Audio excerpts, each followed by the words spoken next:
नमस्कार, मैं हूं प्रवीण शर्मा और आप देख रहे हैं मनी 9।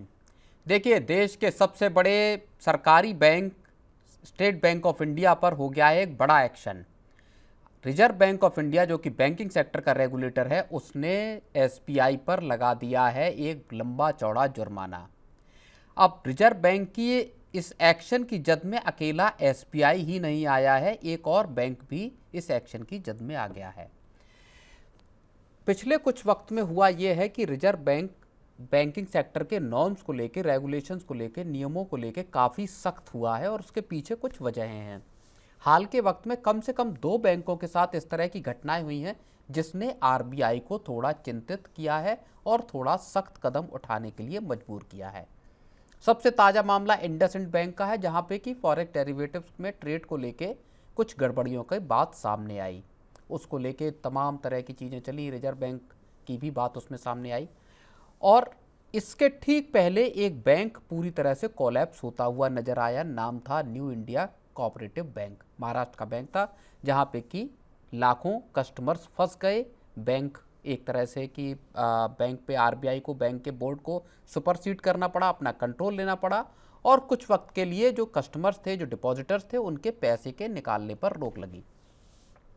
अब आरबीआई ने एसबीआई और एक दूसरा बैंक जना स्मॉल फाइनेंस बैंक पर एक्शन लिया है। इन दोनों बैंकों पर जुर्माना लगाया है। क्यों जुर्माना लगाया है, क्या बात हुई है, ये सारी चीज़ें आज हम अपनी इस रिपोर्ट में डिस्कस करने वाले हैं। देखिए, और इसके साथ ही हम एक चीज़ और डिस्कस करेंगे कि जंग के हालात में जंग के हालात में वित्त मंत्री ने बैंकिंग सेक्टर के हेड्स के साथ एक बड़ी बैठक की है। उसमें किन चीज़ों के निर्देश दिए गए हैं उसको भी हम इस चर्चा में शामिल करेंगे। तो शुरुआत करते हैं। देखिए, शुक्रवार को आरबीआई ने एसबीआई पर और जना फाइनेंशियल स्मॉल फाइनेंस बैंक पर जुर्माने लगाए हैं। दोनों बैंकों पर आरबीआई का एक्शन हुआ है और इन पर कितना जुर्माना लगाया है अब हम ये आपको बता देते हैं। देखिए, एसबीआई पर 1,73,00,000 रुपए का जुर्माना लगाया है आरबीआई ने। इसके बाद अगर हम बात करें जना स्मॉल फाइनेंस बैंक की, तो इस पर 1 करोड़ रुपए का जुर्माना लगा है। अब बात आती है कि आखिर जुर्माना ये लगा क्यों है। तो इसकी बड़ी वजह यह है कि जो बैंकिंग सेक्टर के जो नॉर्म्स हैं उनके उल्लंघन को लेके ये जुर्माने लगाए गए हैं। एसबीआई पे क्यों पेनल्टी लगी है? कंप्लायंस नॉर्म्स में गड़बड़ियों के चलते आरबीआई ने ये फैसला किया है। एसबीआई पर loans and advance, statutory and other restrictions के नॉन कंप्लायंस का आरोप है।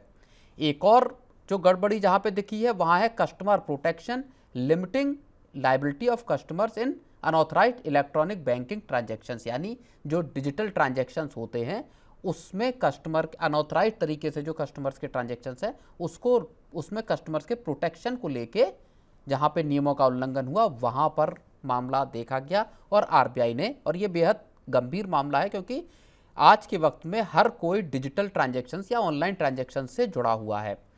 तीसरी इसमें जो बात है, जो तीसरा मद है जिसके तहत जुर्माना आया है, वो है opening of current accounts bye banks need for discipline. तो ये 3 मसले ऐसे हैं जिनको लेके रिजर्व बैंक ने स्टेट बैंक ऑफ इंडिया पर 1,73,00,000 रुपए का जुर्माना लगाया है। अब बात आती है कि जना स्मॉल फाइनेंस बैंक पर आखिर क्यों जुर्माना लगाया गया है। तो इस बैंक पर, जो कि स्मॉल फाइनेंस बैंक है, उस पर बैंकिंग रेगुलेशन एक्ट 1949 के नियमों के उल्लंघन का मामला है और इस वजह से इस बैंक पर 1 करोड़ रुपए का जुर्माना लगाया गया है। तो ये पूरी कहानी थी कि आखिर 2 बड़े बैंकों पर, जिसमें एसबीआई देश का सबसे बड़ा सरकारी बैंक है और इस एक स्मॉल फाइनेंस बैंक, इन पर किस तरह से जुर्माने लगाए गए कस्टमर्स के प्रोटेक्शन को लेकर, और दूसरे जो नियमों के उल्लंघन के मामले हैं वो यहाँ पर सामने आए। और पिछले कुछ वक्त में हमने देखा है कि रिजर्व बैंक ने लगातार कोशिशें की हैं कि बैंकिंग सेक्टर को एक ओवरहॉल किया जाए, वहाँ पर नियमों को सख्त किया जाए। अब इसके साथ ही एक और बड़ा मसला अहम है जिसको की चर्चा करना जिसका जरूरी है, वो है जंग के हालात हैं और ऐसे में देश के बैंकिंग सेक्टर को लेके कुछ गंभीर चीज़ें हैं। इसको लेके आखिर बैंकिंग सेक्टर को लेके और इकोनॉमिक जो स्टेबिलिटी है उसको कैसे बनाए रखा जाए, उसको लेके जो वित्त मंत्री निर्मला सीतारमण हैं उन्होंने शुक्रवार को एक अहम बैठक की। इस बैठक में उन्होंने बैंकों को सतर्क रहने और सर्विसेज सुनिश्चित करने के निर्देश दिए। देखिए, जंग के हालात हैं, भारत और पाकिस्तान के बीच में लगातार लड़ाई चल रही है, वॉर फुल फ्लेजेड वॉर अभी घोषित नहीं हुई है, लेकिन बार बार दोनों देशों की तरफ से ड्रोन्स के हमले हों या मिसाइल के हमले हों, पाकिस्तान हर अपनी करतूतों से बाज नहीं आता, भारत उसका मुंहतोड़ जवाब दे रहा है। ऐसे में एक जो साइबर वॉरफेयर है उसके तहत बैंकिंग सेक्टर पर या बैंकों पर साइबर अटैक होने का एक बड़ा खतरा, उसकी आशंका बनी हुई है।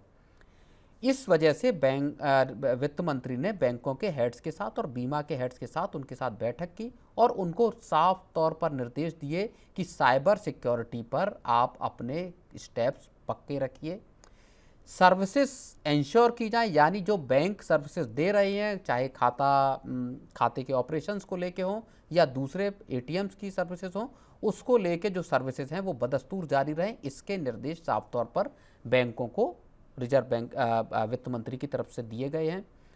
इकोनॉमिक स्टेबिलिटी में बैंकों के और बीमा सेक्टर की बड़ी अहम भूमिका है, जिसका जिक्र उन्होंने अपनी इस मीटिंग में किया। अब जो जिस तरह का एक तरह का जो दोनों देशों के बीच में जो एक लड़ाई जैसे हालात हैं, उसको लेके कई तरीके की अफवाहें भी हैं, जिसमें एक बड़ी चीज़ ये भी आई कि बैंकों के एटीएम्स काम नहीं कर रहे हैं जहाँ पे कि पैसा नहीं है। एसबीआई को और पीएनबी को इस मामले में अपनी एक सफाई देनी पड़ी। उन्होंने साफ तौर पे कहा कि एटीएम हमारे पूरी तरह से चालू हैं और इसके साथ ही डिजिटल जो सर्विसेज हैं बैंक की, वो भी पूरी तरह से चालू हैं। तो एक जो पूरा जंगी माहौल है, जंग का माहौल है, उसमें बैंकों के कामकाज सुनिश्चित तौर पर चलें, बैंकों का कामकाज मजबूत तौर पर चलें, इसको लेके वित्त मंत्री ने एक बड़ा निर्देश बैंकों को और बीमा कंपनियों को दिया है। आपको ये रिपोर्ट कैसी लगी हमें ज़रूर बताएं और बने रहें मनी 9 के साथ।